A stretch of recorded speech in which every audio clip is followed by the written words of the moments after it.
Jauh di jantung Pulau Jawa, tersembunyi di antara hamparan sawah hijau zamrud dan rimbunan bambu yang berbisik, terletaklah Desa Waringin. Terisolasi dan kaya akan tradisi kuno, Waringin menyimpan rahasia yang dijaga ketat. Legenda Aji Pameling. Diwariskan turun-temurun, legenda tersebut mengisahkan tentang sebuah pengetahuan mistis, energi dahsyat yang bersemayam di desa tersebut. Konon, Aji Pameling memiliki kekuatan untuk membangkitkan jiwa yang hilang, untuk memanggil kembali arwah yang berada di ambang kehampaan. Para tetua membicarakan Aji Pameling dengan suara pelan. Nada bicara mereka dipenuhi rasa hormat dan sedikit peringatan. Karena Aji Pameling, meskipun kuat, adalah pedang bermata dua. Kekuatannya, mereka memperingatkan, hanya akan menjawab pada hati yang murni, jiwa yang tidak ternoda oleh kejahatan atau keserakahan. Di tangan yang salah, bisik mereka, Aji Pameling bisa mengakibatkan kehancuran, nasib yang jauh lebih buruk daripada kehampaan itu sendiri. Legenda Aji Pameling lebih dari sekadar cerita rakyat bagi penduduk desa Waringin. Ia adalah entitas yang hidup dan bernafas, terjalin dalam jalinan kehidupan mereka. Ia adalah pengingat akan keseimbangan rapuh antara dunia materi dan spiritual yang terlihat dan yang tak terlihat. Dan legenda inilah yang secara tidak sadar akan ditantang oleh Arya, seorang pemuda yang dirundung ambisi, yang akan memicu serangkaian peristiwa yang akan mengubah nasib Waringin selamanya. Arya berbeda.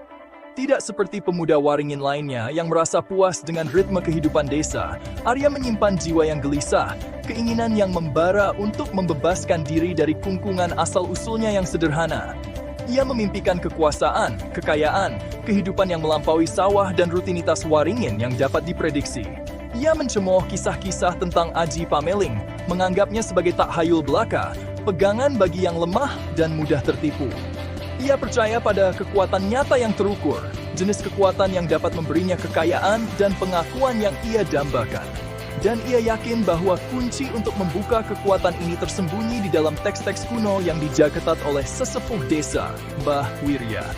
Mbah Wirya, orang tertua dan paling bijaksana di Waringin, adalah penjaga sejarah desa, tradisinya, dan rahasianya.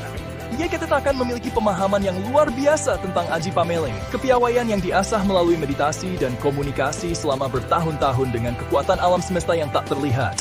Kepada Mbah Wirya, Arya mengarahkan pandangannya, yakin bahwa lelaki tua itu memegang kunci untuk memenuhi ambisinya. Tibalah malam festival panen tahunan desa, bermandikan cahaya bulan purnama yang lembut dan halus. Saat penduduk desa berkumpul di jantung Waringin, merayakan hasil panen mereka dengan musik, tarian, dan persembahan rasa syukur, Arya melihat peluangnya. Ia telah menunggu momen ini, merencanakan aksinya dengan cermat. Jantungnya berdebar kencang di antara kegembiraan dan kegelisahan. Dengan penduduk desa yang teralihkan oleh kemeriahan, Arya diam-diam merayap menuju gubuk sederhana Mbah Wirya di pinggiran desa. Lelaki tua itu, seperti yang telah diperkirakan Arya, sedang khusyuk berdoa, tidak menyadari kehadiran pemuda itu. Dengan napas tertahan dan tangan gemetar, Arya menyelinap masuk ke dalam gubuk, matanya mengamati bagian dalam yang remang-remang. Pandangannya tertuju pada sebuah peti kayu lapuk yang terselip di sudut ruangan. Peti itu, menurut desas-desus di desa, menyimpan rahasia Aji Pameling. Dengan paksa membuka kuncinya, Arya menatap isinya. Gulungan-gulungan kuno, halaman-halamannya rapuh karena usia, dipenuhi simbol-simbol samar dan mantra dalam bahasa yang tidak dapat ia pahami. Di antara gulungan-gulungan itu, terdapat sebuah buku kecil bersampul kulit. Sampulnya polos dan sederhana. Jantung Arya berdetak kencang.